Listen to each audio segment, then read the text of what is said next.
Resaltamos la presencia en la mesa central de los señores ingenieros Carlos Herrera Descalzi, decano nacional del Colegio de Ingenieros del Perú; Óscar Rafael Anyosa, decano departamental de Lima; Ricardo Santillán Chumpitaz, presidente del capítulo de Ingeniería Mecánica y Mecánica Eléctrica; Pablo Mendoza, secretario del capítulo de Mecánica y Mecánica Eléctrica; José Carlos Armas, coordinador del Comité Técnico de Gas; y Edwin Chávarri, secretario del Comité Técnico de Gas. Invitamos al ingeniero Ricardo Santillán, presidente del capítulo de Ingeniería Mecánica y Mecánica Eléctrica, para dar las palabras de bienvenida. Ingeniero, por favor.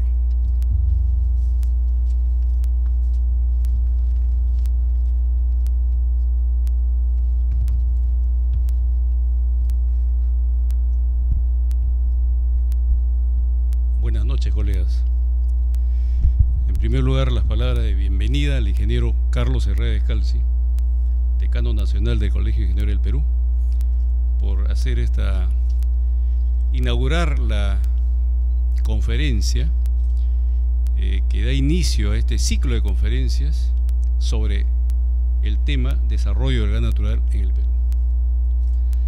Agradecemos también la presencia en la mesa de honor del ingeniero Óscar Rafael Anyosa, decano del Consejo Departamental de Lima, del Colegio de Ingenieros del Perú; ingeniero Pablo Mendoza, secretario del capítulo de Ingeniería Mecánica y Mecánica Eléctrica; al ingeniero Edwin Chávarri, vocal del mismo capítulo; ingeniero José Carlos Armas, coordinador del Comité Técnico de Gas; ingeniero Mario Gu, miembro del Comité Técnico de Gas.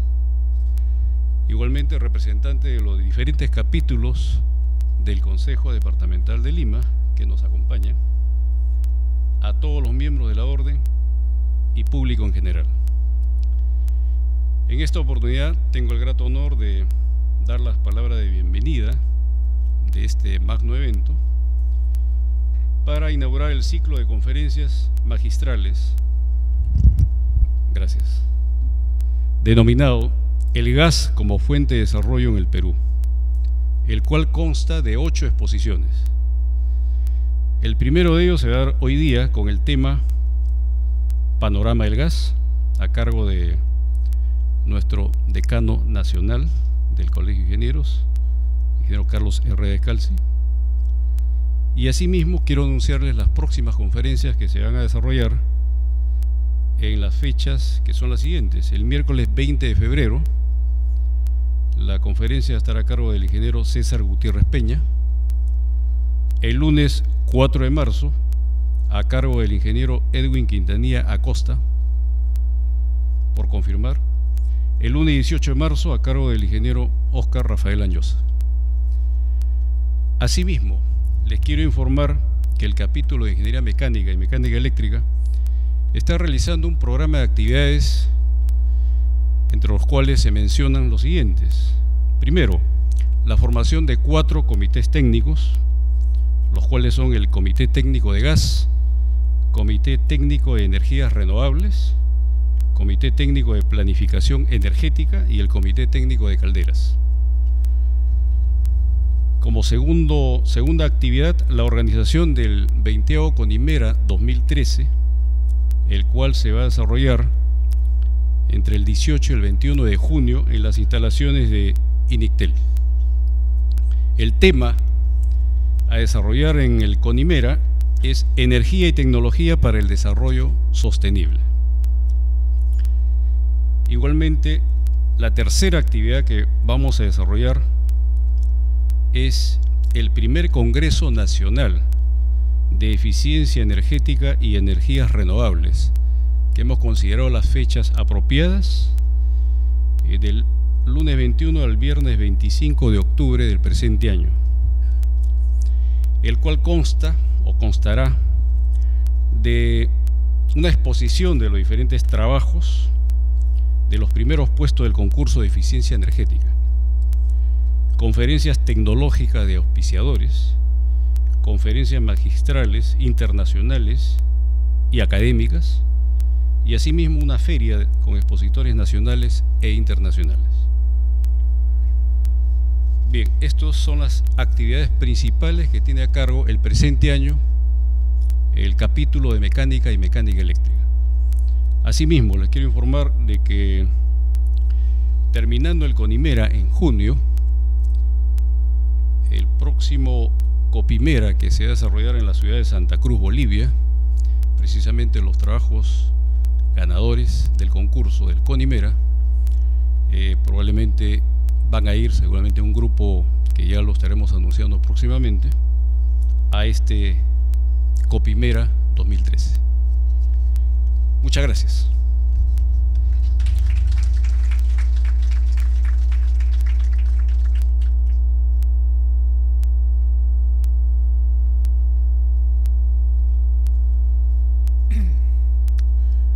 Solicitamos la presencia del ingeniero Óscar Rafael Anyosa, decano departamental, para inaugurar oficialmente este primer ciclo de conferencias magistrales. Ingeniero.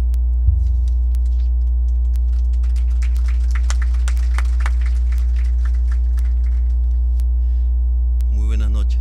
Ingeniero Carlos Herrera Descalzi, decano del Colegio de Ingenieros del Perú.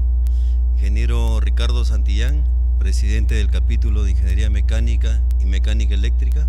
Ingeniero Carlos Armas, ingenieros directivos, colegas, muy buenas noches. Realmente creo que esta conferencia que se va a iniciar va a ser muy provechosa para todos, puesto que la iniciamos con la participación del ingeniero Carlos Herrera Descalzi, una persona muy conocedora del tema, un ingeniero que por muchos años trabajó la defensa de la seguridad energética nacional. Es un tema que él lo ha venido trabajando años y que sé que el tiempo le dio la razón. Recuerdo algunas palabras del ingeniero Carlos Herrera Descalzi cuando decía que el gas tenía que desarrollarse para el consumo interno y que después para la exportación, si es que quedaba gas. Realmente en la actualidad el gas se está exportando a precios muy bajos y tenemos algunos problemas con el abastecimiento interno acá en nuestro país. Yo recuerdo siempre esa frase, digo, cuánta razón tenía una persona que vio con visión el tema, y creo que es uno de los puntos que seguro nuestro capítulo de Ingeniería Mecánica y Mecánica Eléctrica va a seguir tratando más adelante. Yo felicito a las iniciativas del capítulo de Mecánica Eléctrica, puesto que sé que han formado ya más de 4 comités, dentro de estos el comité de gas. Por otro lado, están haciendo este ciclo de conferencias en forma bastante rápida, recién hay 30 días, pero ya están corriendo con esta conferencia que sé que van a ser muy provechosas para sacar conclusiones con respecto a muchos temas, sobre todo con respecto, digamos, a la política de gas, por ejemplo. Es algo que se debería ver en algún momento, qué es lo que pensamos más adelante con las futuras exploraciones que puedan haber, con los futuros proyectos, cuáles son los proyectos que actualmente deben tener prioridad. En fin, sé que estas conferencias nos van a dar algunas conclusiones, nos van a dar algunos resultados. En lo que respecta al Consejo Departamental, estamos apoyando fuertemente a todos los capítulos en estas actividades. Como ustedes saben, nuestro capítulo de donde hemos procedido, que es el capítulo de Ingeniería Mecánica Eléctrica, al cual pertenece el ingeniero Carlos Herrera y el que habla, y el ingeniero Santillán, justamente la preocupación es que el capítulo tenga una gran competitividad con los otros capítulos para que pueda ser de repente el primer capítulo del Consejo Departamental de Lima, el primer capítulo nacional. Eso sería el anhelo de los que somos mecánicos electricistas. Indudablemente que hay que trabajar mucho para lograr eso. Sé que con el CONIMERA los puntos a favor se dan, digamos, cuando se hace un buen CONIMERA. Un buen CONIMERA es justamente conseguir una buena cantidad de trabajos y esa cantidad de trabajos tratar de llevarlos al próximo Copimera en Bolivia, Santa Cruz. En cuanto al Copimera, es importante avisarles o comunicarles de que el nuevo delegado natural de la cuarta región es el ingeniero Carlos Herrera Descalzi, por ser decano del Colegio de Ingenieros del Perú. Esta cuarta región comprende a Perú, Colombia, Chile y Ecuador, de la cual el titular es el ingeniero Carlos Herrera. Asimismo, quien habla y el presidente de Mecánica Eléctrica, hemos hecho una propuesta al Copimera para que el ingeniero Carlos Herrera postule a la presidencia del Copimera. Ojalá que en Bolivia tengamos la acogida necesaria para poder cristalizar esta propuesta que realmente nos llenaría de bastante satisfacción a nuestro Colegio de Ingenieros. Por otro lado, en cuanto al desarrollo que estamos viendo con respecto a los temas administrativos de la departamental, les digo que estamos avanzando en el plan de los 100 días que se dio en el discurso en la cual juramentamos.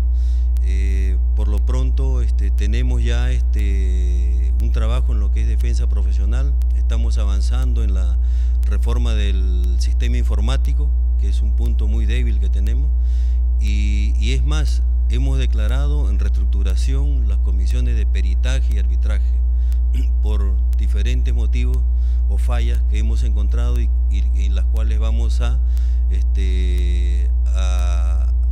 hacer que estas fallas, digamos, desaparezcan y que estas comisiones actúen como deben ser, como comisiones colegiadas y que realmente representen al Colegio de Ingenieros del Perú, y que tengamos también a través de las comisiones la voz, digamos, autorizada en coordinación con nuestro decano, el ingeniero Herrera, la opinión colegiada, que es muy importante. O sea, la opinión tiene que ser totalmente colegiada entre los especialistas y nuestro decano nacional. Y consecuentemente los decanos departamentales y los presidentes de capítulo tienen que tener esta línea de opinión, que va a ser una sola opinión, que es la opinión del Colegio de Ingenieros del Perú. Yo tengo otros trabajos que estamos realizando. Hay otros trabajos que estamos realizando, por ejemplo, el tema de revisión del auditorium acá en el Colegio de Ingenieros, que es un problema que tenemos latente. Estamos revisando todos los expedientes, estamos revisando todas las actuaciones que ha tenido la comisión transitoria del CDE Lima, más otras gestiones que han habido acá y que realmente siempre están saliendo problemas. Realmente ha habido manejos que son bastante cuestionables. Ya las auditorías que están dando los resultados están dando cuenta de esto.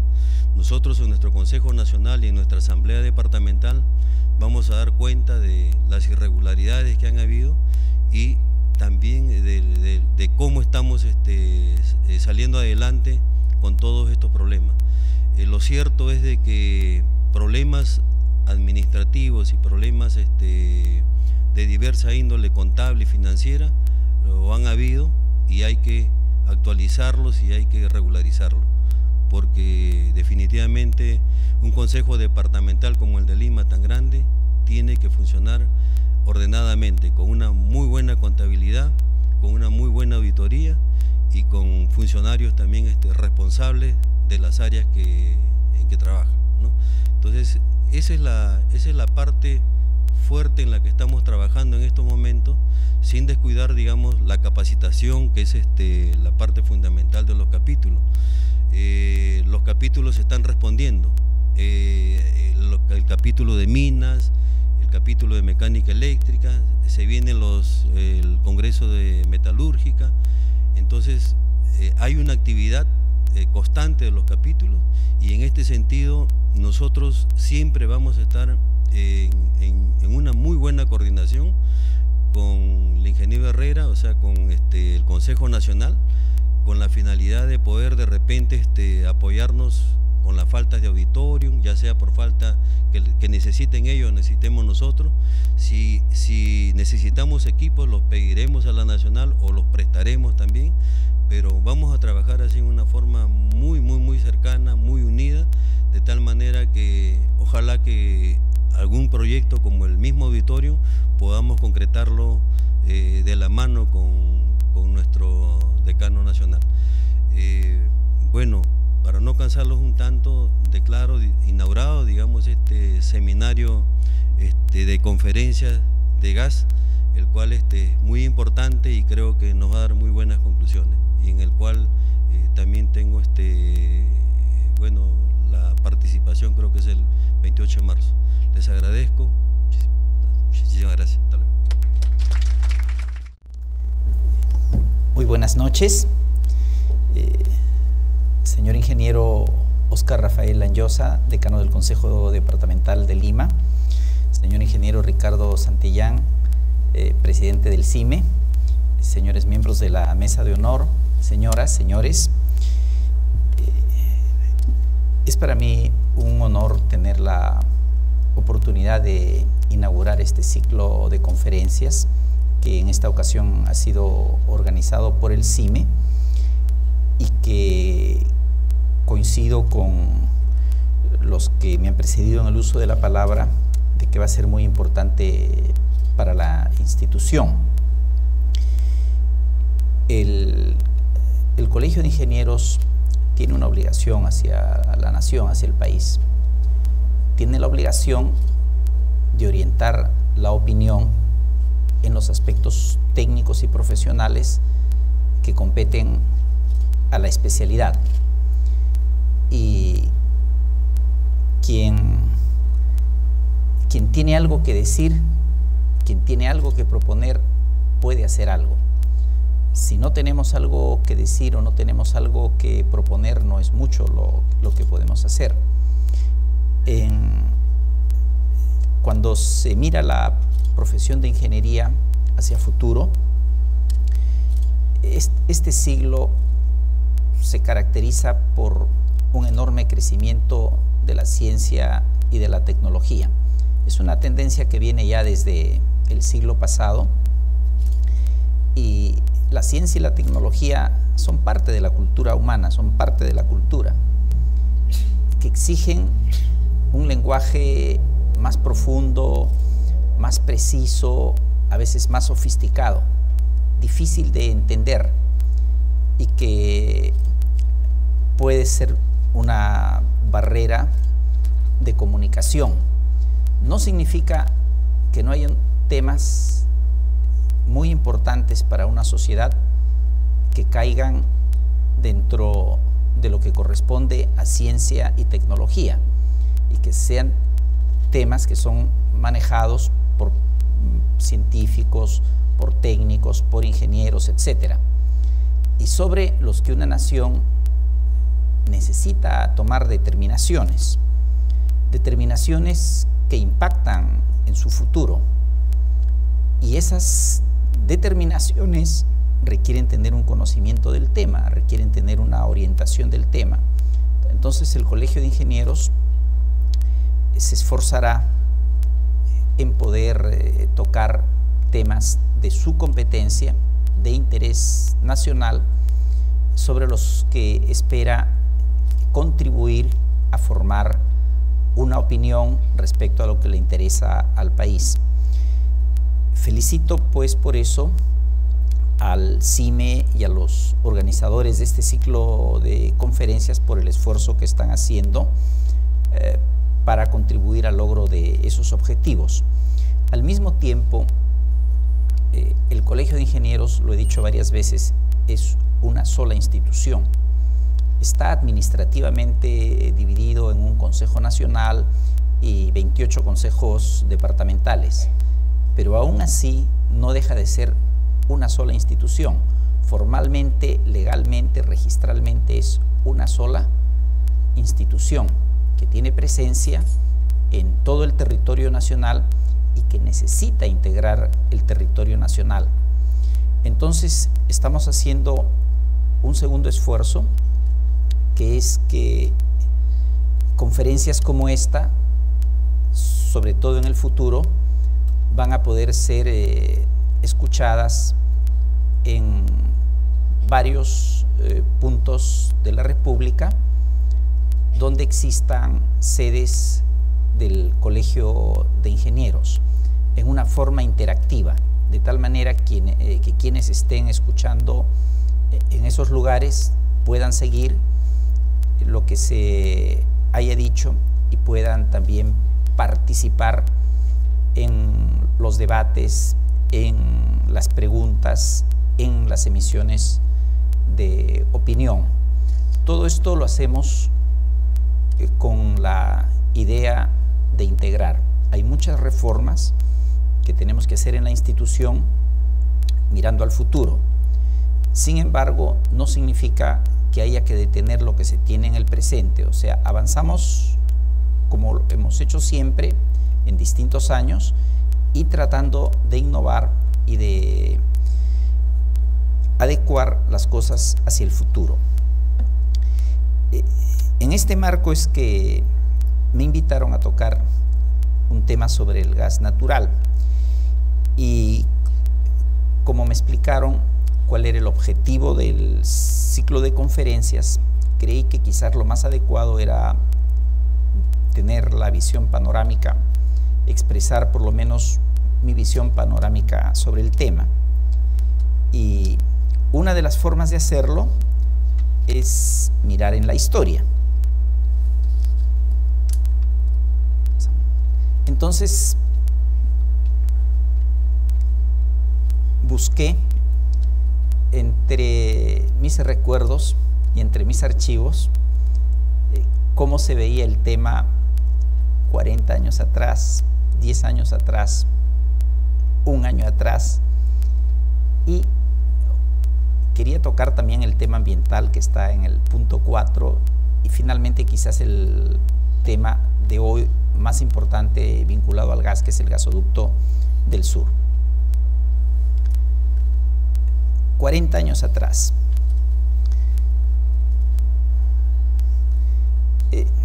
Esta parte me tocó vivirla como estudiante en la Universidad de Ingeniería.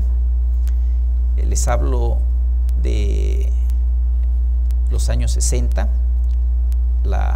casi la mitad y la segunda parte de los años 60, y aunque les parezca mentira, en aquellos años se debatió el tema de energía en la Universidad de Ingeniería. Hoy día el tema energía es un tema que es parte del vocabulario común y corriente de las personas y se lo entiende especialmente vinculados a temas como el que vamos a tratar. En esos años el tema energía solamente era conocido, restringidamente conocido en las aulas académicas de nivel superior. No había llegado fuertemente a la población, no se había producido todavía la primera crisis del petróleo. El primer embargo petrolero ocurrió en el año 1973. Aquí les estoy hablando de forums que se realizaron en los años 64 y 66, que se llamaron Primer y Segundo Fórum de la Energía. Años después, en el año 91, yo sería decano de la facultad, y el año 92 organizamos el tercer fórum, porque se habían realizado dos en los 60 y siempre había un primer fórum sobre algo, pero nunca había uno segundo, y creo que vale la pena siempre que haya un vínculo, una continuidad entre los temas. Y el año 92, después de debatir el tema y la situación de la época, cuando escribimos las conclusiones, nos encontramos que eran muy parecidas a las del 66 y a las del año 64. Algo distintivo, algo diferente de un tercer fórum que hubo en el año 92 es que en el 64 y el 66 no se conocía sobre camisea. en el año 92 sí se conocía sobre Camisea. Entonces, ¿cuáles fueron las conclusiones de esa época? Se veía que el Perú dependía de dos fuentes de energía: la hidroenergía y el petróleo. Éramos productores y exportadores netos de petróleo. Se explotaban los yacimientos del noroeste, los que alguna vez fueron conocidos como La Brea y Pariñas. Y se tenía centrales hidroeléctricas donde se podía. El Perú era autosuficiente en energía comercial, es decir, la que venía de petróleo, la que venía de la hidroenergía, y el Perú era más rural que urbano, y en el sector rural se utilizaba una tercera fuente no comercial, que era la leña, pero que en ciertas regiones del Perú, por ejemplo en la costa, lo que iba a ocasionar finalmente era la depredación de los bosques, la destrucción de los bosques con efectos negativos. Entonces, analizada la situación del país en esos años, las conclusiones más o menos decían lo siguiente: una, que dependíamos de dos fuentes de energía, que de esas dos fuentes de energía, una de ellas, el petróleo, en algún momento se iba a agotar, y que como país corríamos el riesgo de que se podía agotar y podíamos pasar de la situación de exportadores a importadores. Como exportadores, parte importante de los ingresos del país venía de la exportación de petróleo. Como importadores, el efecto podría ser inverso. Entonces, que no se podía vivir dependiendo solo de dos fuentes de energía. La conclusión, la tarea más importante era ubicar una tercera fuente de energía. En la naturaleza hay muchísimas fuentes de energía. La energía no escasea en la naturaleza. La energía es enormemente abundante en la naturaleza. Lo que escasea es la energía barata. Y entonces, cuando uno habla de una fuente de energía, está pidiendo algunas cosas. Está pidiendo que sea abundante, que sea limpia, que sea barata, como condiciones básicas. Entonces, no cualquier fuente de energía podría satisfacer esas necesidades. En esos años, en el Perú, había algunos proyectos de grandes centrales hidroeléctricas, pero no existía una evaluación del potencial hidroeléctrico nacional. Entonces, sobre la conciencia de que el Perú necesitaba avanzar en la consecución de una tercera fuente de energía, se hizo esfuerzos. Lo primero para poder tener una fuente de energía era conocer qué cosa teníamos. Para conocer qué cosa teníamos se necesitaba explorar el territorio. Y entonces el Perú aparecía como un territorio rico, con muchas opciones. En esos años no se pensaba en el petróleo o en la selva como fuente de petróleo, se pensaba en el litoral como fuente de petróleo. El gas no existía, sí se había encontrado ya el yacimiento de Aguaitía. El yacimiento de Aguaitía es de inicios de los años 60 y se llegó a explotar 36 años después, cuando recién valió la pena ponerlo en valor. Y entonces, a raíz de ese esfuerzo, se buscó esa tercera fuente de energía. El Perú tenía en esos años una comisión de energía nuclear e intentó que esa tercera fuente fuera la energía nuclear. Otros países en América del Sur también lo intentaron.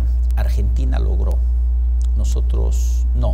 Si uno analiza el tema en retrospectiva, nuestro sistema era demasiado pequeño como para poder albergar en sus redes a una central nuclear, pero no habría no existía el grado de conocimiento que se tiene hoy en día, y se hizo el esfuerzo por conseguir el desarrollo de la energía nuclear. Incluso ya en aquel entonces se conocían las perspectivas del país como que contaba con yacimientos de uranio, que eran la base, que eran el combustible nuclear. Se intentó también buscar el carbón, y entonces lo pude leer en los anales, existió un intento en los años 40, cuando había llegado una misión francesa de energía. Esto está ya a 70 años de distancia. Recomendaron el desarrollo del carbón en la zona del Santa, pero no había escala suficiente como para que una central pudiera ser económicamente viable. Cuando se volvió a intentar habían pasado muchísimos años. Y en los años 70 se desarrolló otro intento con el carbón del Alto Chicama. Por distintas razones, ninguno de ellos se pudo concretar. En los años 80 apareció el gas natural, primero como una promesa de reservorios muy importantes, hasta ahora se mantienen como promesa, que son los que están en el litoral, en el noroeste, en la zona de costa y también en el mar. Hay todavía hasta ahora el caso de Zorritos, donde se encontró gas y hubo una antorcha prendida por varios años. Pero en esos años, en el año 85, se descubrió Camisea. Cuando se descubrió Camisea, Camisea pasó a cumplir con todos los requerimientos que se necesitaba. El tamaño era suficiente como para asegurar muchísimos años de desarrollo del país. Consideren ustedes que la demanda de energía del año 1985, año en el que se descubre Camisea, la demanda nacional era muchísimo menor que la demanda de ahora, y por lo tanto las reservas podrían atender muchas veces más una demanda como la que había en esos años. Era además una fuente de energía limpia y podía ser, como ha sido, una fuente de energía barata. Camisea, sin embargo, no se pudo poner en valor. Yo creo que la época en que nació fue aquella en que le convenía nacer. Creo que si la hubiéramos explotado a fines de los 80s o inicios de los 90s, la hubiéramos desperdiciado. La hubiéramos enfocado con la óptica que siempre se tiene para el petróleo: producir, exportar, monetizar. Es decir, la visión de la empresa. La visión de la empresa es justa, es natural. Tiene un yacimiento, quiere ponerlo en valor, quiere producir y quiere convertir reservas que están en el subsuelo en dinero que está en un banco. A eso se le llama monetizar.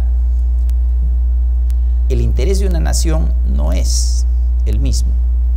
Una nación piensa en términos de energía en lo que se llama seguridad energética, mire el largo plazo.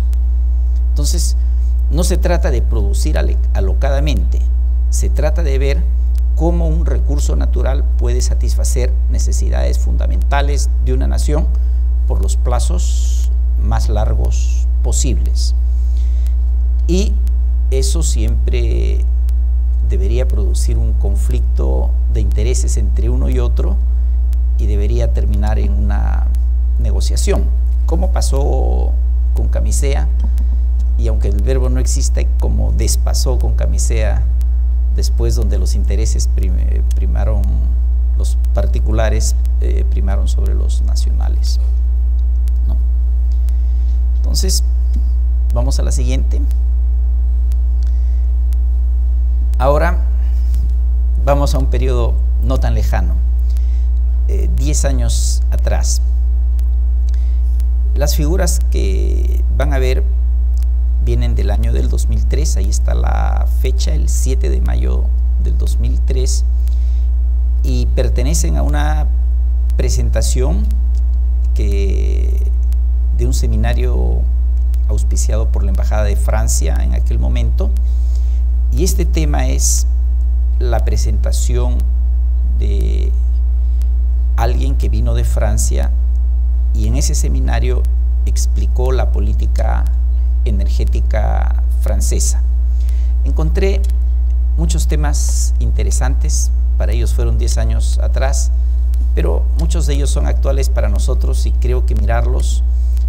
Estas son transcripción de lo que presentó un expositor francés en aquel momento. Miremoslas.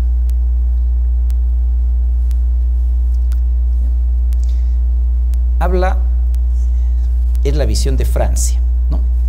Francia y Brasil están entre los países que mejor han llevado su política energética en el correr de muchísimos años, ¿no? Entonces, su primer punto dice que a una obvia dependencia del petróleo se agrega una dependencia del gas y el próximo cese de la producción carbonífera nacional. ¿Por qué es ese retrato? Porque es un país por la zona alpina que tiene una participación de energía hidroeléctrica que ya había agotado.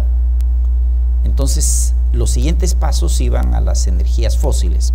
Es un país que producía carbón, que tenía carbón, usaba carbón, eso sí, no tenía petróleo, no tenía gas y tenía que importar petróleo y gas. Entonces se encontraba en la situación que ya sus energías renovables estaban agotadas y que dependían de un petróleo y que la producción carbonífera nacional estaba declinando y se iba a cerrar en algún momento.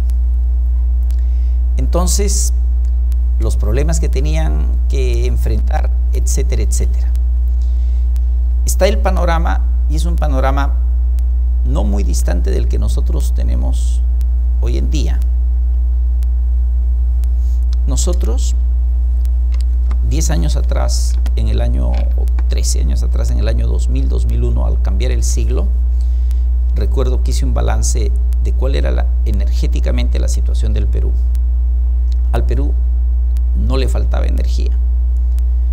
Tenía en esos momentos Camisea, que se acababa de firmar, se firmó el 9 de diciembre del año 2000, y que por fin iba a ser realidad, y que apuntaba como un proyecto con la capacidad de atender por larguísimos años la demanda de energía del Perú, y que más bien su barrera iba a ser abrirse espacio en la dieta energética del Perú para ir sustituyendo al petróleo. Entonces teníamos a Camisea puesto en valor y teníamos un potencial hidroeléctrico bastante importante. Si mal no recuerdo, el uso que teníamos de ese potencial era 2 o 3%, no era mucho mayor de un 3%. Entonces, por lo tanto, cuando uno ha utilizado solamente el 3% de lo que puede tener, la capacidad de cubrir lo que le falta está cubierta por muchísimos años a futuro. Esa era la visión que teníamos. ¿Qué le faltaba al Perú? Inversión. Lo que se necesitaba eran los recursos económicos y financieros que pudieran desarrollar esos proyectos. Si volviéramos a hacer ese balance hoy en día, no tenemos Camisea para muchos años, tenemos dificultades con eso, y nuestro potencial hidroeléctrico no estamos seguros de que pueda ser aprovechable, porque tiene enormes barreras ambientales y sociales, especialmente el desarrollo de la zona amazónica. Hoy en la mañana me invitaron a un programa, a un noticiero noticiero de televisión y me preguntaron sobre el apagón en el sur que ocurrió antes de ayer. 7 de la noche y un apagón en Moquegua, Tacna, Arequipa, Apurímac, Cusco, Puno y Madre de Dios. Motivo: una descarga atmosférica sacó de servicio a la línea de transmisión Mantaro-Socabaya, y con la generación local que tenían, por ejemplo, las hidroeléctricas de Machu Picchu, la hidroeléctrica de Charcani, de Aricote, etcétera, no pudieron resistir la demanda local. Es como si hubieran quitado el flujo de energía que va desde Lima para allá. Lo que había localmente no podía con la carga que tenían, y la carga los aplastó y el sistema salió de servicio, y tomó algunas horas recuperarlo. Y esto es cada vez más notorio. Pasa en el norte y pasa en el sur. ¿Por qué? El único sitio donde hemos crecido en oferta de generación eléctrica en el Perú ha sido el centro, y particularmente en Lima. Porque en Lima habrá dificultades, pero ni de lejos comparables con las que se encuentran en el norte y en el sur del país. Quien ve pasar una línea de transmisión, quien ve construir una central hidroeléctrica o una central termoeléctrica, pues siente que allí se va a hacer rico, y que todo lo que necesita hacer, y perdonen la expresión, pero eso es así como lo siento, chavete en mano, va a exigir un cupo que al final lo vamos a pagar todos los consumidores, porque no es la empresa. La empresa, el costo nos lo va a trasladar necesariamente a todos nosotros, y no solamente nos va a trasladar el costo, nos va a trasladar la demora, el retraso, el tiempo de no tener la energía, las consecuencias de ello, entre ellos apagones como el de ayer, pérdidas de oportunidades y otras cosas más. Es conocido que la energía más cara es la que no se tiene cuando se necesita. Ese es parte de un retrato del Perú. Entre paréntesis,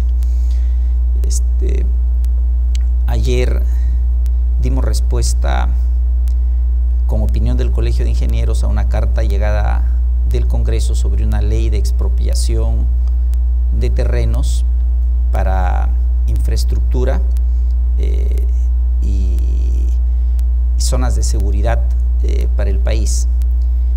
Era una infraestructura referida a vías de comunicación, conectividad del territorio, o sea, carreteras, puentes, ferrocarriles y esa naturaleza, y nos permitimos pedirle que incluyan a las líneas de transmisión de alta tensión y a los gasoductos dentro del mismo esquema, porque si no, en algún momento la construcción va a ser simplemente inviable.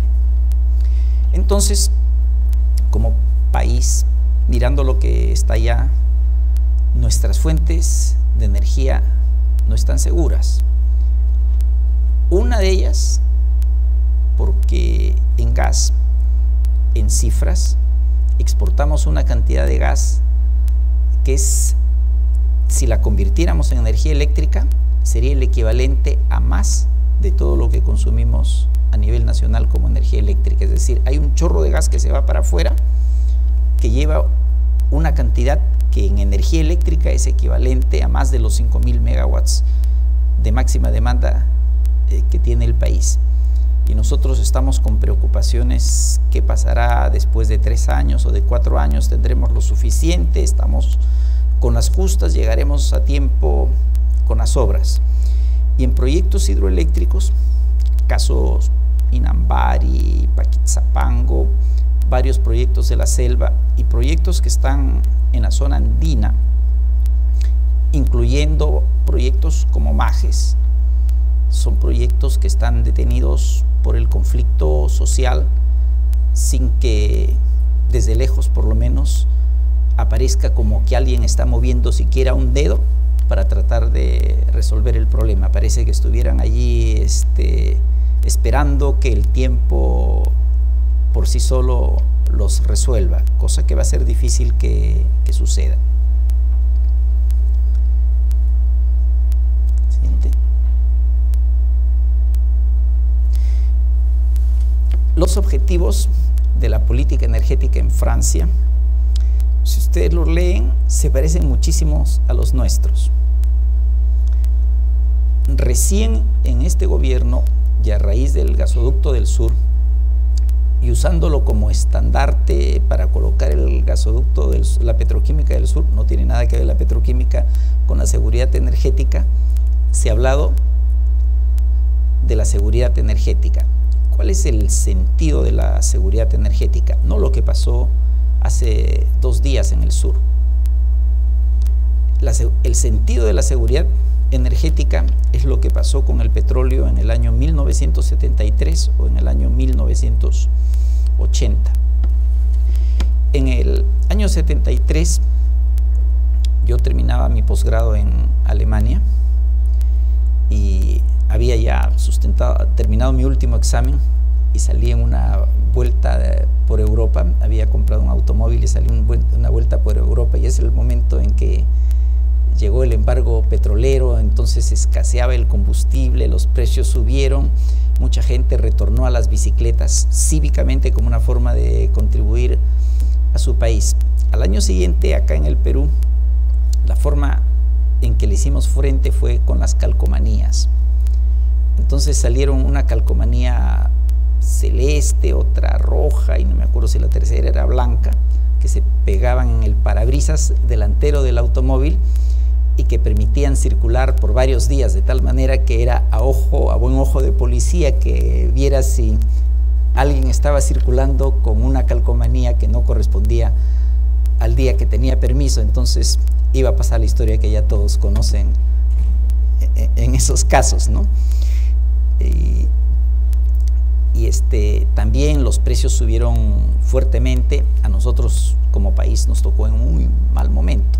El año 68 fue el último año en que fuimos exportadores netos de petróleo. En el mismo año pasamos a ser importadores netos de petróleo. O sea, la producción del noroeste declinó y la demanda creció. Igual que hoy, no con la velocidad ni con la solidez que tiene la economía del Perú de hoy, pero igual el crecimiento económico impulsaba el crecimiento de la demanda y la oferta declinaba. Entonces pasamos a ser importadores netos, y entonces a la hora de hacer las cuentas ya no era cuánto dinero nos entra por exportar petróleo, sino cuánto dinero tenemos que sacar para importar petróleo. Un petróleo que subió en el lapso de 7 años de $3 el barril a $30 el barril, ¿no? Entonces, que le causó un enorme forado a las economías de los países importadores de petróleo. Ese es un caso de seguridad energética. O sea, uno mire a largo plazo, ve dónde tiene una debilidad cuando tiene suficiente número de años para atenderla, y entonces comienza a atenderla mientras tiene el tiempo que se necesita para poder tratar uno de estos temas. Entonces, cuando hablamos de seguridad energética, no es lo mismo que hablar de la confiabilidad del servicio en el momento o de la disponibilidad del servicio en el momento, sino que uno tiene un sistema que funciona, y la pregunta que hace es: ¿podré seguir funcionando con el mismo sistema dentro de varios años? Esa pregunta nos las podríamos hacer no solamente en el caso de la energía eléctrica, ¿no? En casi todo. Caso del agua, por ejemplo, caso de los alimentos también. Y basta mirar Lima para ver cómo estará el tráfico, cómo estará la vivienda, cómo estará el agua, el saneamiento, etcétera, etcétera, etcétera. Entonces, la visión de largo plazo es fundamental, y ese es el primero de todos, ¿no? Seguridad del abastecimiento. El segundo, competitividad. El original era en francés, la traducción fue hecha allá, no siempre es exacto con este español, no es traducción mía. Y competitividad se refiere al tema del costo del precio, ¿no? Primero hay que tener la energía, eso es fundamental, sin eso no se camina. Segundo, tiene que ser la más barata que uno pueda, o sea, la que le permite a uno competir en las actividades económicas que son las que aceleran el desarrollo, ¿no? El tercer punto, el anterior, el respeto por el medio ambiente. Estos movimientos ya nacen desde la segunda mitad de los años 70. Por esos años estudié en Francia y recuerdo que muchas de las discusiones eran el tema ambiental. Especialmente, yo estudiaba energía nuclear, era el tema del choque entre la energía nuclear y el tema ambiental, ¿no? Y el cuarto punto es bastante interesante. Dice, solidaridad entre territorios y con las personas carentes. Los términos no son los que nosotros usamos, pero para nosotros la solidaridad sería entre regiones, porque no somos un país que tiene posesiones de ultramar, ¿no? Entonces es entre regiones, y las personas carentes ahora le llamamos, ¿cómo le llamamos ahora? Inclusión social, ¿no? Entonces es interesante ver, esto fue escrito, correspondía a una realidad de Francia atendida a lo largo de muchos años y hoy es vigente para el Perú. Ahora sí vamos a la siguiente. Entonces, ¿cuáles son las medidas que se toman? ¿Cuál viene a ser la expresión de una política? Es una ley. O sea, cuando se dice que no se tiene política, no es cierto. Quizás sea insuficiente, quizás sea inadecuada, quizás sea hasta equivocada. Pero mientras existe una ley que norma algo al respecto, existe una política. Entonces, la política se traduce en una ley. Y lo que hizo Francia, tenía su marco legal, y su marco legal apuntaba a cerrar los problemas que preveían que podrían ocurrir en el futuro, y eso es lo que aparece en esa lámina. Y ahora miremos unas cifras. No alcanzo a leer bien los números desde acá, pero el contexto lo entiendo perfectamente. Sobre el lado de la izquierda, ustedes pueden ver los años 70 y hay la dependencia de un tipo de energías, ¿correcto? Francia en los años 70 llegó al tema, voy a ser dependiente con el petróleo, voy a ser dependiente con el gas, aunque en esos años creo que no se pensaba todavía en el gas. Se me va a acabar el carbón, ¿qué voy a hacer?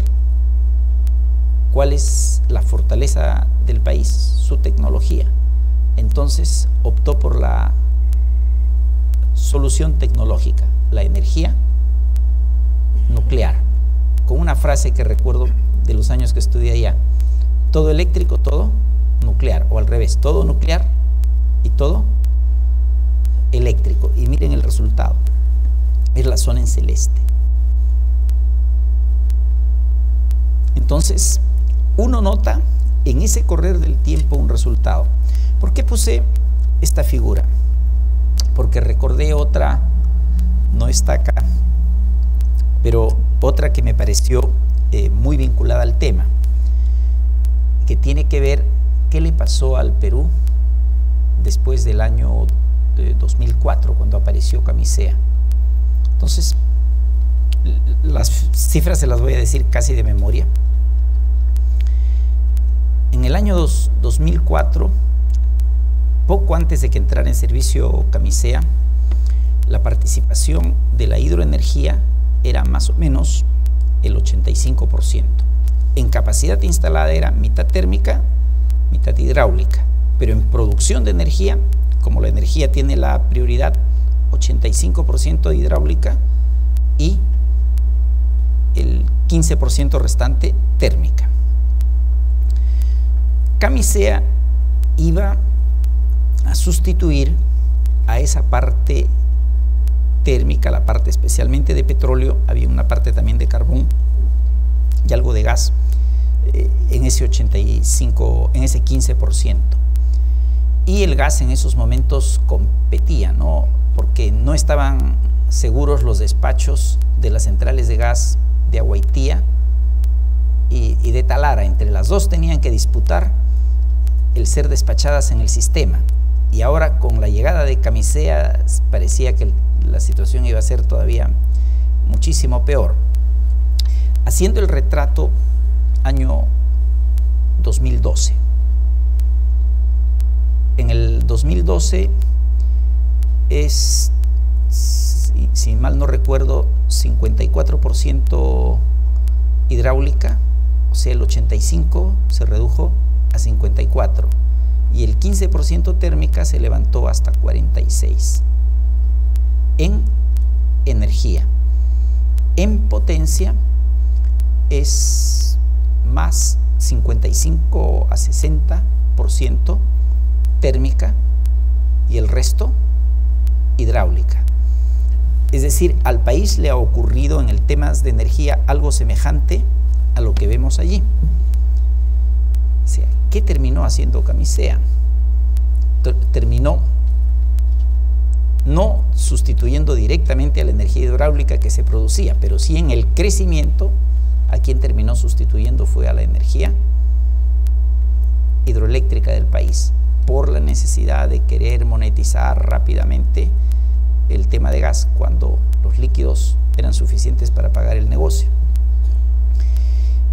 Y hecho el análisis 2004-2012, casi todo el crecimiento en el periodo fue Camisea. La cantidad que existieron en centrales hidráulicas fue relativamente pequeña. ¿Qué otra cosa deducimos de allí? Fue un periodo en el que el Perú creció rápidamente. Cuando se crece rápidamente se necesita tener energía a la mano y se necesita tener respuestas rápidas. En un país desacostumbrado a la planificación, que no quiere ver con antelación los horizontes, donde las respuestas o las decisiones se toman a último momento, con el tiempo ya ganándole a uno, tenían que ser soluciones que permitieran plazos rápidos. Con Camisea, en 24 meses o menos, se tenía una planta instalada. Si la solución hubiera sido por la hidráulica más avanzada en estudios, habrían sido no menos de 5 años. Por ese tiempo calculé cuánto le tomó al grupo, un grupo con todas las capacidades técnicas, organizativas y económicas, que quiso desarrollar Platanal. ¿Ya? Comenzaron en el año 96 y se inauguró la planta el año 2010. Entonces, ya no fue el Estado, ya no fue la lentitud del Estado, la torpeza del Estado, la burocracia del Estado, la incapacidad del Estado a la que siempre se le echa culpa, ¿no? Con bastante de injusticia. Fue una empresa privada que puso todo el empeño en ir adelante y le tomó ese periodo.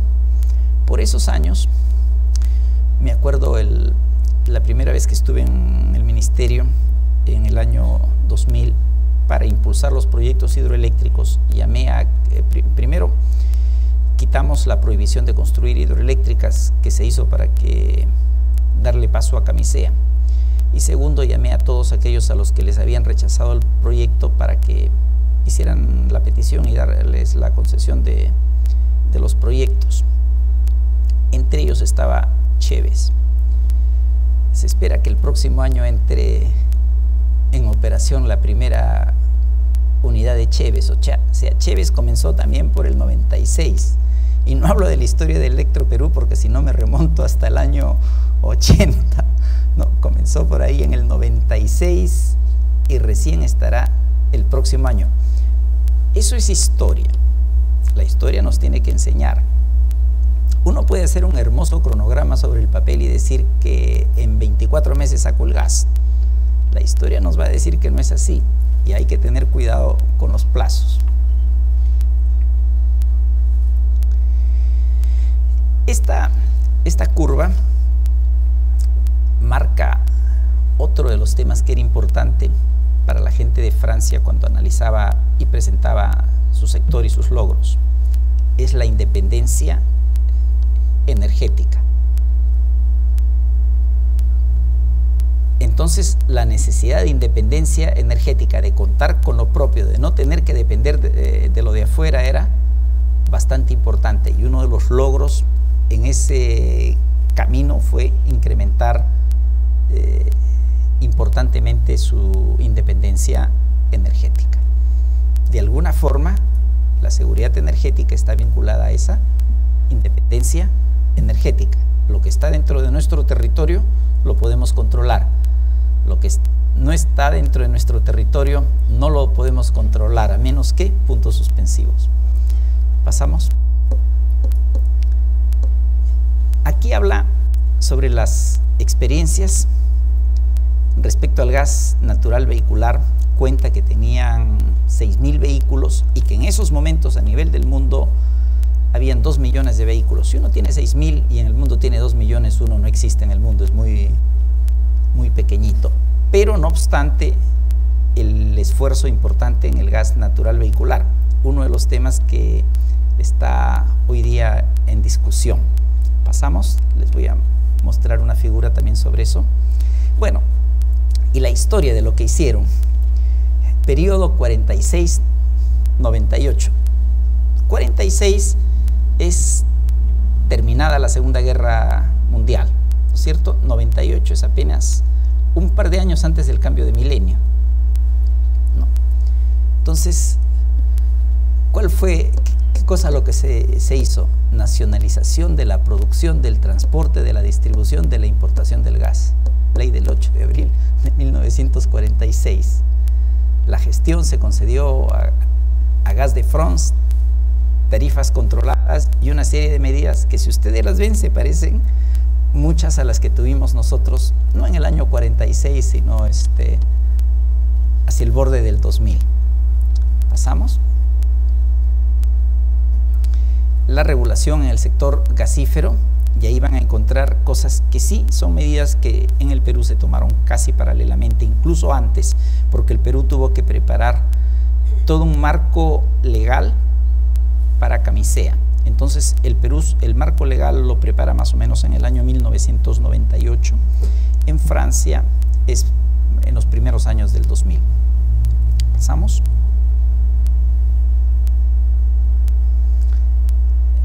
Esa figura,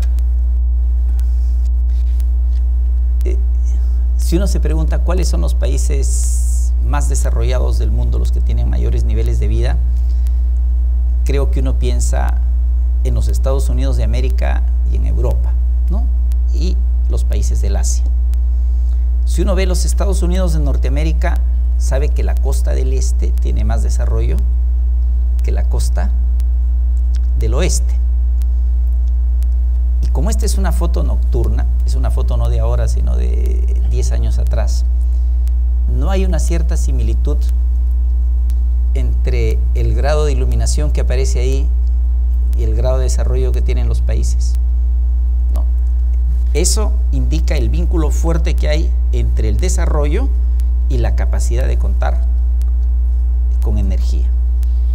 O sea, no es que por tener energía van a desarrollar, no, pero si van a desarrollar no lo pueden hacer sin tener energía. Es una condición necesaria. Sin energía no se puede desarrollar, pero no es suficiente. Tener energía no significa que se va a desarrollar.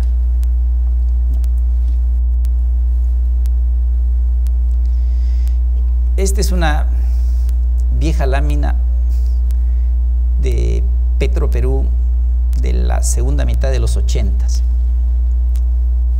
cuando contaba una historia que después sucedió. ¿Qué dice esa lámina? Dice, ¿qué va a pasar con la producción de petróleo? Hay esas tres curvas que ven, ¿no? Si no tengo nada de inversión, la que está abajo, la que cae. ¿Ya? Si tengo poca inversión, caigo también, pero más lento. Si tengo suficiente inversión, no solamente caigo, sino que puedo levantarla, caigo después, y si tengo suficiente inversión, nunca voy a caer. ¿No? ¿Y qué pasa con la demanda? La demanda siempre va a ir creciendo, ahí hay dos escenarios. ¿Qué enseñan las curvas? La demanda siempre va a crecer, no tiene que ver con la inversión. La oferta va a depender de la inversión. Y si el país no es capaz de obtener, y estoy hablando de la inversión en exploración de petróleo, si no es capaz de tener la inversión suficiente, entonces su producción va a decaer. Y en el momento que se crucen la oferta y la demanda, ¿qué pasa? Después de ahí se comienza a ser importador de hidrocarburos, ¿no? Seguimos. Este es un esquema de cómo era el flujo de abastecimiento. Las cifras, el esquema sigue siendo válido, las cifras no son válidas. Este es el esquema de por qué se necesita convertir la refinería de Talara. ¿Saben por qué? Si uno solo tiene petróleo y no tiene refinería, es como si no lo tuviera. Hay el caso de un país amigo, un país hermano, el nombre lo obvio, que exporta petróleo, pero que importa diésel porque no tiene refinería. Entonces, lo que gana en el petróleo lo pierde con creces en el diésel. Quien quiere tener seguridad tiene que tener dos cosas, no solo a uno. Tiene que tener petróleo y tiene que tener refinería. Si uno tiene una refinería que no sirve para el petróleo que tiene, no tiene refinería. La refinería que tiene el Perú en Talara es buena para el petróleo de hace 40 años, que era un petróleo de primera calidad. No sirve ya para el petróleo de la Amazonía, que es el que más tenemos, y nuestras posibilidades de encontrar petróleo en la Amazonía son preponderantemente de petróleos, de crudos pesados.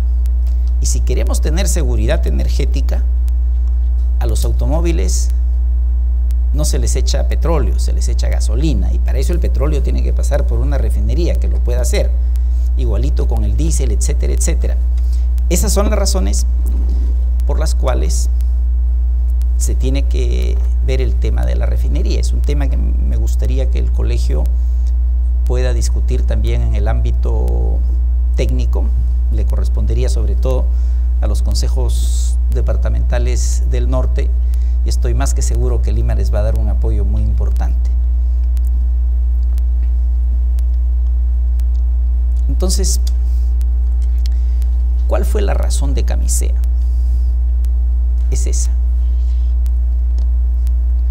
transformar la estructura energética hacia el uso del gas natural como recurso que sustituya al petróleo y a sus derivados.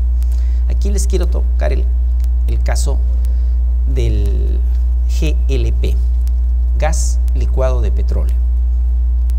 Nosotros tenemos una ley que le da libertad de precios a los derivados líquidos del petróleo. Esa ley, en mi interpretación, le pone tope a los precios del gas, o sea, no solamente Camisea. Y eso es una cosa que el ministerio nunca debió de proceder en forma distinta. Tiene la capacidad de hacerlo, de ponerle tope a los precios del gas. Si no, a todo el país le va a pasar lo que le pasa a los automovilistas con los griferos. Entonces, la ley de petróleo salió en el año 92.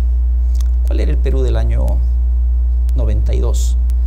Teníamos apagones, ahí estábamos acostumbrados a los apagones, pero eran por dinamitazos contra las torres de transmisión a cada momento. le debíamos a todos, éramos muy mal pagadores, no teníamos crédito, es decir, el periodo del 85 al 90 nos dejó una ruina terrible. Imagínense si hubiera habido revocatoria en esa época. Entonces, habíamos quedado en una ruina moral, económica, de infraestructura, una ruina terrible. Y el Perú encima había crecido el terrorismo y había que hacerle frente al terrorismo. Entonces, la única manera de poder captar dinero era con inversiones. ¿Cómo se convencía a gente de afuera que viniera a invertir en el Perú? La única forma era ofreciéndoles una tasa de rentabilidad muy alta y condiciones muy buenas. Es imposible hacerlo bajo otras formas. Un país que había expropiado, que no cumplía los compromisos, que no pagaba las deudas. Esa era la visión del Perú del año 92. Entonces, en esos momentos salió una ley de hidrocarburos que expresó las necesidades del país de esos momentos para poder captar inversiones. Cuando se desarrolló Camisea, ya había cambiado el país, ya se había dominado al terrorismo, ya la economía había mejorado bastante, no los niveles que tiene hoy en día, pero ya era un país diferente. Entonces se modificó a través de una ley de gas, aunque no esté explícito en la forma, la ley de hidrocarburos en lo que se refiere al gas. Y el gas pasó a tener condiciones de regulación que no tenían los hidrocarburos. Entonces, el gas quedó regulado en el precio mismo del gas, en el costo del transporte del gas y en el costo de distribución del gas. Y como se supone que llega por red de ductos, entonces quien recoge el gas tiene un precio totalmente regulado, precios que no tienen subsidio. Muchas veces he escuchado que el gas natural está subsidiado. No es cierto, no está subsidiado. Son los precios que salieron de contratos que se supieron negociar en la época. Entonces, distinta es la situación del otro producto de Camisea o de los lotes petroleros que tienen condensados y gas. Los líquidos sí caen bajo la ley de hidrocarburos, por lo tanto tienen precio libre, por lo tanto para nuestra economía, entiéndase, para nuestro bolsillo, obran como si fuera el petróleo. Entonces, el sentido del Perú era sustituir al petróleo y a sus derivados por gas natural. En Camisea y en los lotes que tienen composición semejante a la de Camisea, 80% del contenido de energía es gas y 20% es líquidos. Entonces, el grueso de energía estaba en el gas, pero esos líquidos valen más. Ese 20% de líquidos tiene como valor económico, mayor valor económico que el 80% del gas. Entonces, era una combinación perfecta. Pago el 20%, el 20% y su libertad de precios y las condiciones de la ley de hidrocarburos son suficientes para atraer al inversionista, y el 80% le dan la seguridad energética que requiere el Perú. Ese era el esquema. Entonces, el sistema es sustituir a los derivados del petróleo por gas natural. Hace poco hay un proyecto que el FICE, que de alguna forma obedece a la promesa de gas a 12 del balón, lo cual era imposible, pero sí era posible que su sustituto, el gas natural, pudiese darse al equivalente de 12 soles un balón de GLP.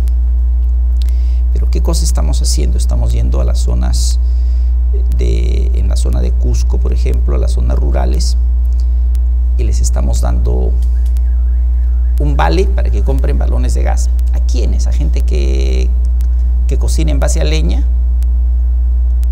Pagan 0, no pagan 36, reciben un vale que vale 16, con lo cual podrían consumir a 20. ¿Y qué cosa es lo que van a consumir? Se llama gas, pero no es gas, es petróleo. O sea, lo que estamos haciendo aquí es incentivando el consumo de petróleo a costa de la energía eléctrica, que va en el sentido opuesto de lo que se persigue o de lo que racionalmente persigue un país como política energética especial, salvo que fuera un país salvo que fuéramos Arabia Saudí o alguno de los grandes productores de petróleo, o Venezuela. En Venezuela sí tendría sentido, pero en el Perú no lo tiene, ¿no? Entonces, Camisea fue eso, transformar la estructura energética hacia el uso del gas natural. Y lo primero que hicimos fue vender la mitad a precio de nada, ¿no? Pasamos. Esta figura es interesante porque es el valor geopolítico que tiene también para energía la posición del Perú. Esto está hecho para la forma en la que serían las conexiones eléctricas. Ustedes pueden notar que los corredores, las líneas se trazan por los bordes. ¿Por qué? Porque al centro lo que tenemos es la selva amazónica. Si no fuera, o sea, si excluyéramos los problemas ambientales, solamente los problemas naturales, el construir en la zona sería carísimo, casi imposible. Con los problemas ambientales encima es un crimen ambiental hacerlo. Entonces, lo que se tiene que hacer es ir por los bordes. ¿Qué países pueden tener recursos? Los del norte. Venezuela, que es un país muy rico en energía. Bueno, ahora Colombia también, Brasil tiene también petróleo, Colombia, Ecuador, estamos nosotros. ¿Y dónde están las necesidades? En el sur. Entonces, si los mercados naturales serían Brasil y Chile, donde podríamos colocar nuestra hidroenergía, nosotros seríamos los que tendríamos, o digamos una política nacional debería orientarse a poder construir hidroeléctricas y pagarlas con la venta a los mercados de Brasil y de Chile, que van a necesitar esa energía, y posiblemente a través de ellos de Argentina, que son mercados que van a necesitar energía para a los cuales nosotros podemos llegar y tenemos el derecho de pase. Si nos dormimos y si hacemos mal los tratados, entonces quienes van a vender son nuestros vecinos que están al norte. Esos son temas también que uno tiene que saber mirar. Vamos. Esta figura me parece interesante porque ahí está la fecha, enero del 2001. O sea, al mes siguiente después de haber firmado los contratos de Camisea y las proyecciones que se hacían. Entonces,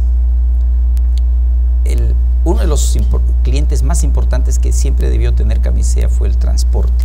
Y ahí está a la derecha, en amarillo, gas natural comprimido, que es para el transporte. Entonces, desde ahí se conocían ya las cifras. Se decía $, por millón de BTU.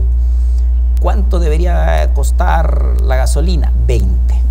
El GLP, 16. El diésel, 14. ¿Y a cómo llegaría el gas natural vehicular? A 7. Y la composición está allí, ¿no?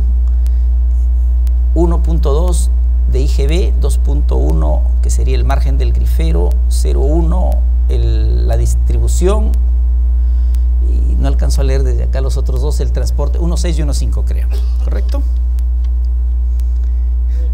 Ahora en cuánto estamos. No estamos en 7, estamos en 15. Y varios de esos son regulados. El único que queda libre, que tiene margen libre, es el de la estación. Y entonces de nada sirve todo el esfuerzo de tener un gas barato para que el consumidor tenga una energía barata si queda un punto sin controlar. Ahí se pensó que el mercado lo controlaría. El mercado no lo va a controlar. Y ese es un tema que está en discusión hoy en día. Seguimos. Esto es lo que tenía que ver con los temas ambientales, ¿no? El número son las emisiones de CO2 en función de la producción de energía que se haga en el mundo. y entonces se ve que a las tasas naturales las emisiones del CO2 aumentarían notablemente. Por eso viene el protocolo de Kioto, los bonos de carbono y todos los esfuerzos que se hace para, de otro lado, tratar de compensar el aumento de CO2.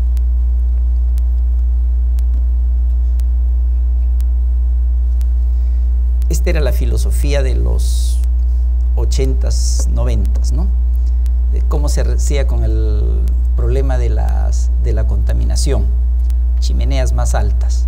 Mientras más alta es la chimenea, entonces mayor superficie sobre la cual se iban a esparcir los residuos y por lo tanto menor concentración por metro cuadrado y día, digamos. Esto también ha tenido un cambio enorme, ¿no? Con todos los temas ambientales hoy en día. ¿Algún recuerdo sobre el Exxon Valdez? Los problemas con el transporte de petróleo. Y esto ya es camisea. Este fue un cálculo hecho por el propio Pluspetro en el año 2004, ¿no? Calculaban que para el 2013 se estarían consumiendo 500 millones de pies cúbicos. Y es verdad, no ha crecido el mercado interno como pudo porque no ha habido oferta suficiente. Pero a eso hay que agregarle otros 600 de la exportación. Entonces el tema de la reserva siempre va a ser un tema acuciante, ¿no? Y también antes del proyecto exportador ya se sabía esto.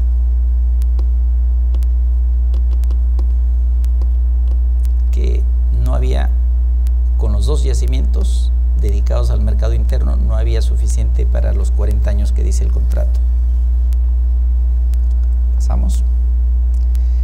Miremos ahora un año atrás, periodo más cercano. Pasamos. Esto es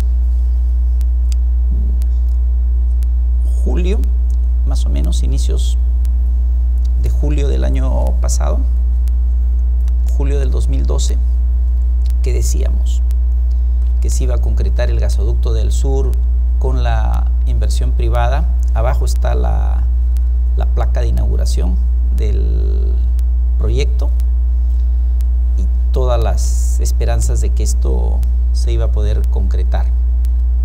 Pasamos. Luego apareció el etanoducto. Se discutió la compatibilidad del etanoducto nuevo con el ducto que ya existía. Pasamos. Y después de eso han habido cambios y cambios y cambios hasta ahora. Cuando un proyecto tiene tantos cambios tan drásticos en plazos tan cortos es porque no está maduro. Y es muy difícil iniciar un proyecto con volumen de inversiones tan grandes si no se trata de un proyecto suficientemente maduro. Entre tanto, esta figura lo que retrata son los compromisos de venta de gas. Lo que hay en negro y lo que hay en rojo son las capacidades del gasoducto. Lo que hay en rojo es la capacidad física del gasoducto, incluyendo las ampliaciones que no se han podido ejecutar. Lo que está en la línea en negro, en escalones como escaleras, es lo que le queda al mercado interno.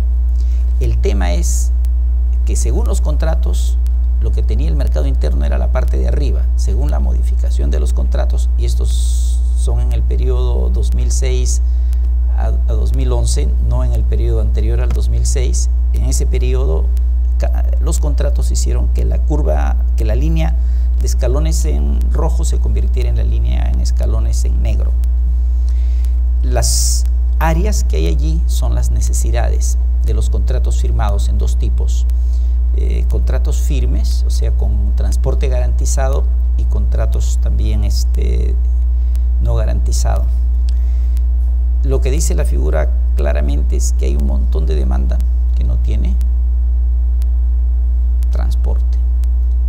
Y es muy difícil que alguien invierta si no tiene garantizado el transporte. Es decir, todos los días pueda que tenga, pueda que no tenga. Así es bien difícil poder invertir y poder financiar algún proyecto.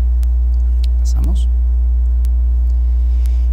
El tema del crecimiento poblacional, más que en las figuras, se los digo en ideas. El año pasado llegamos a 7.000 millones de personas. Hacia mediados del siglo se calcula que seremos 9.000 millones de personas. Esos 7.000 o 9.000 millones de personas no tienen niveles parejos de vida. Hay grandes diferencias. El Perú es uno de los países que tiene grandes diferencias en el seno de su población. La propuesta de inclusión social es la propuesta de reducir esas diferencias. El Perú, si bien tiene grandes diferencias, no es el que tiene las mayores diferencias en el mundo, ni siquiera es el que tiene las mayores diferencias en América del Sur. Y en todos los países del mundo, en todas las economías que crecen, parte importante de la política del país, parte natural de la demanda de la población, es tener mayores niveles de vida. Esto quiere decir que el incremento de población genera nuevas necesidades por el propio incremento de población, pero aún si no hubiese incremento de población, la población que ya existe con su demanda de mejores niveles de vida ya necesita un mayor consumo. Esa gráfica es una gráfica del crecimiento de la población humana, pero en una escala suficientemente grande como para que uno note los cambios bruscos. Uno nota una pendiente hasta más o menos por el 1860, los años de la Revolución Industrial. La Revolución Industrial fue poner a disposición del ser humano la energía de los combustibles fósiles. Eso le dio al ser humano un poder que nunca antes tuvo. Multiplicó enormemente su poder. Y ese poder le permitió tener cambios mucho más drásticos en la naturaleza y tener avances científicos, tecnológicos, muchísimo más rápidos y muchísimo más profundos. Significó crecimiento de los niveles poblacionales, y lo que uno puede apreciar mirando la larga escala es que en ese tramo final es como una función escalón, es decir, como si creciera casi verticalmente. Hay una prognosis hacia el futuro, y esa prognosis hacia el futuro termina en 12.000 millones de habitantes, ¿no? ¿Qué es lo que podría, si es que puede, resistir el planeta? Pero en esa tarea de crecimiento que tenemos, sea por la nueva población, como les dije, o sea por la mejora de condiciones de vida, por la inclusión social, las personas demandan mayor cantidad de bienes materiales. No son bienes espirituales ni intelectuales, son básicamente los fundamentales, son bienes materiales: agua, alimentación, vías de comunicación, vivienda, etcétera, etcétera, etcétera. Entonces, es el crecimiento poblacional el que genera una presión, genera una demanda de mayor infraestructura y de mayores bienes materiales. ¿Qué se hace para construir? ¿Qué se hace para construir máquinas, para edificar, para hacer todo esto? Se requiere materias primas, y básicamente dos: energía y minerales, metálicos y no metálicos. Eso es lo que explica por qué el incremento de los precios de la energía y de los minerales. Si hay ese incremento grande de los precios de la energía y de los minerales, hay entonces la demanda de mayor producción de ambos. El Perú es un país en lo que respecta a minerales privilegiado, sea en el cobre, en la plata, en el oro, en el zinc, en el estaño, en el plomo, está entre los más grandes del mundo, entre los más grandes productores del mundo, con un territorio de 1.2 millones de kilómetros cuadrados, compite y tiene producciones parecidas a países que tienen 8 millones de kilómetros cuadrados de territorio. Eso es el motor sobre el cual el Perú ha crecido económicamente en los últimos 15 años. Y también es lo que ha levantado el conflicto social. Pero al fin de cuentas el tema va amarrado, porque si yo digo inclusión social representa mayor necesidad de consumo. Mayor necesidad de consumo significa mayor producciones de bienes. Mayor producción de bienes representa mayor necesidad de materias primas, y mayor necesidad de materias primas es mayor presión sobre la naturaleza y por lo tanto mayor impacto ambiental. Entonces creo que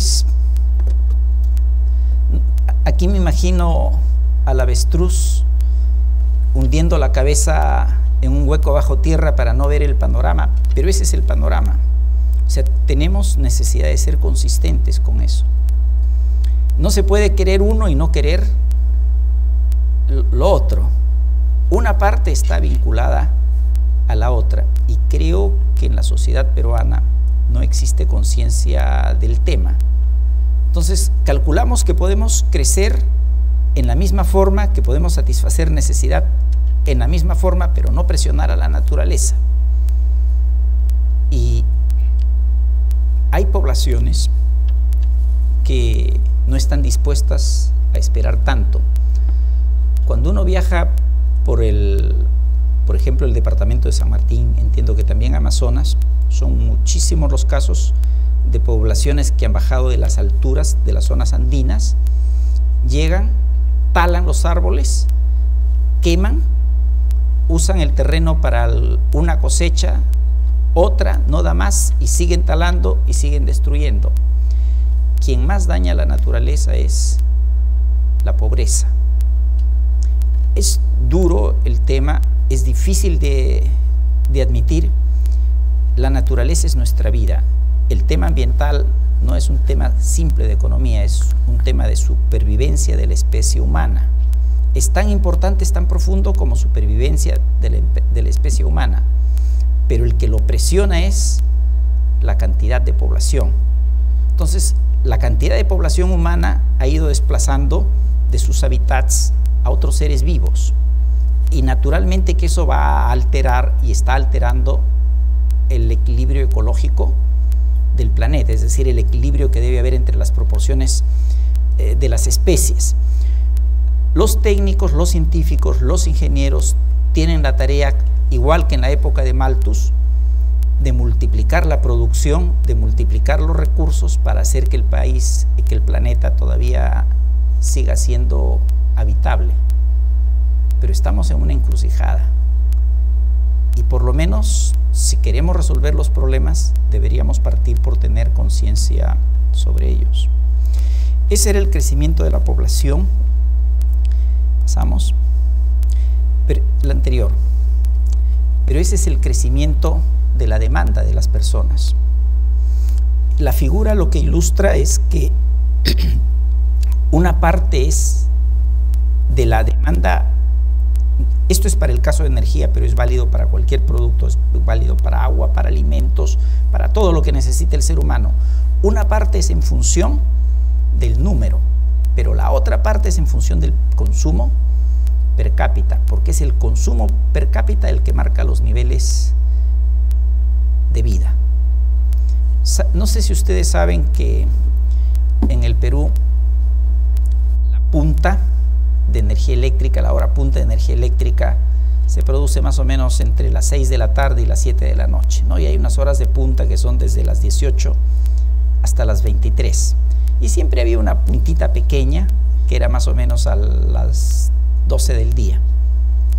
Esa puntita pequeña está creciendo, creciendo, creciendo. y por línea de carrera va a igualar y en algún momento puede pasar a la primera punta. La pregunta es ¿por qué? Entre las tantas demandas que hay, es mayor cantidad de aparatos eléctricos. Por ejemplo, quienes antes no podían usar el aire, ventilación o más aún aire acondicionado, ahora lo utilizan. Y lo utilizan a las horas de mayor calor. Entonces la punta comienza a desplazarse hacia la parte del centro. ¿Y eso qué cosa es? Es en esa figura lo que representa el tamaño de la persona. Mayor consumo mayor consumo per cápita, porque los estándares de vida, los niveles de vida están de alguna manera vinculados a los consumos de energía. Por eso es tan importante los temas que van a haber de ahorro de energía y de energías renovables en las actividades que va a ser el CIME en el futuro. Vamos a la siguiente. Pasamos ese tema. Pasamos eso y conversemos sobre el tema del gasoducto del sur. El gasoducto del sur es llevar adelante algo que necesita hacer compatibles varios términos. Para que haya gasoducto del sur se requiere un consumidor de gas, un productor de gas y un transportista de gas. El productor de gas, para saber que tiene gas, necesita invertir en exploración, pero antes de invertir en exploración quiere saber qué va a hacer con su gas, si va a tener quien se lo compre o no se lo compre, no va a tener la aprobación presupuestal si es que el gas no tiene un destinatario que lo quiera comprar. Entonces, primero tiene que buscar a los destinatarios, a los potenciales consumidores de ese gas, interesarlos, negociar con ellos cantidades, precios y otras condiciones hasta que acepten comprarlo. Entonces, si hay un productor potencial, no es todavía real, y hay un consumidor potencial, para enlazar a los dos se requiere un transportista. Entonces, aparece el transportista. En la medida que los tres se pueden poner de acuerdo, recién el proyecto pasa a ser factible. Entonces tienen que ponerse de acuerdo en las cantidades que van a tener, ver distintos escenarios de desarrollo, en los precios que van a haber, en las condiciones, en los plazos y todas estas cosas que se ven cuando de por medio hay riesgo de inversiones. Esto nació hace unos 5 años con este proyecto de Kuntur, cuando se anunció que el gas del lote 88 sería una posibilidad. Ha tomado tiempo armar el proyecto y de repente el Estado aparece con un proyecto paralelo. El temor es que ninguno de los dos funcione y que uno que podría haber funcionado tomándose un par de años más se quede a mitad de camino y que el otro no llegue a ser viable. Y uno lo percibe cuando nota cambios sucesivos. Todo proyecto tiene cambios hasta que llega a su etapa de madurez. Y cuando ya tiene pocos cambios es porque las distintas partes que intervienen se han puesto de acuerdo. Y ciertamente que una parte muy importante es el Estado, porque las reglas de juego están bajo las leyes de un país y quien tiene que dar reglas de juego que permiten que la inversión así funcione es el Estado. A mí me parece muy arriesgado que el Estado tome la función de inversionista y comience a garantizar con las tarifas eléctricas que esto se va a poder hacer, que esta otra cosa se va a poder hacer y que esta otra cosa se va a poder hacer. Creo que este es un tema que deberíamos poder analizar con mayor detalle en el futuro, en el interés legítimo de que ese proyecto sea realidad por el bien del país. Muchas gracias.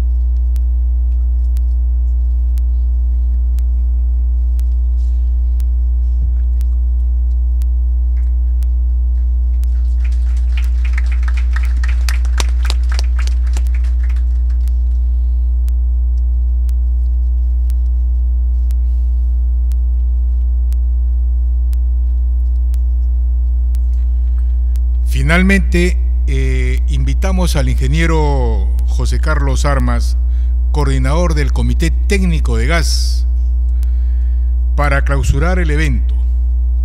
Ingeniero, por favor. Muchas gracias a todos. Gracias, ingeniero Herrera, por estar con nosotros acá y compartir estos conocimientos relacionados al gas. Gracias a todos los miembros de la mesa. Gracias, Mario, por tu participación como maestro de ceremonias. Creo que primera vez que lo haces, pero lo has hecho muy bien. Y nosotros queríamos dirigirnos como Comité del Gas para mencionarles que nuestros objetivos y nuestro fin supremo de lo por el cual nosotros trabajamos son ustedes. Nosotros queremos que todos los ingenieros se enriquezcan en conocimientos, se capaciten y, si es posible, también generen a través de este conocimiento del gas nuevos emprendimientos empresariales. Nosotros como Comité del Gas estamos en un ciclo de conferencias magistrales para motivarlos a participar en este tema del gas. Estas conferencias terminarán en un foro en la cual los invito a participar para que ustedes aporten sus opiniones. Nosotros queremos que ustedes vayan formándose una opinión, tanto los ingenieros de Lima como los de provincias, se vayan formando una opinión con todas estas disertaciones tan brillantes que vamos a tener, diferentes opiniones, diferentes puntos de vista sobre la problemática del gas, que es una problemática bastante extensa. Entonces, con este conocimiento que ustedes tengan, los invitamos al final de este ciclo de conferencias a un foro para que ustedes emitan su opinión, que las escucharemos, las anotaremos, las debatiremos y después la plantearemos a las autoridades del colegio para que el colegio, en forma colegiada, valga la redundancia, pueda vertir una opinión sobre los diferentes temas que trata el gas, tanto el GLP como el gas natural. Entonces los invito a que participen en todas estas conferencias que se van a dar de aquí hasta prácticamente mediados de año, y después puedan participar en este foro escuchando sus opiniones, que yo espero que ya sean unas opiniones bastante versadas en el tema del gas, porque no solo será escuchando, sino también investigando, que es parte de todos los ingenieros que siempre tenemos que investigar para conseguir los mayores beneficios y siempre pensando en el bienestar y en el progreso de nuestro país. Muchas gracias, doy por clausurado esto y los invito a tomar un pequeño vino de honor. Gracias.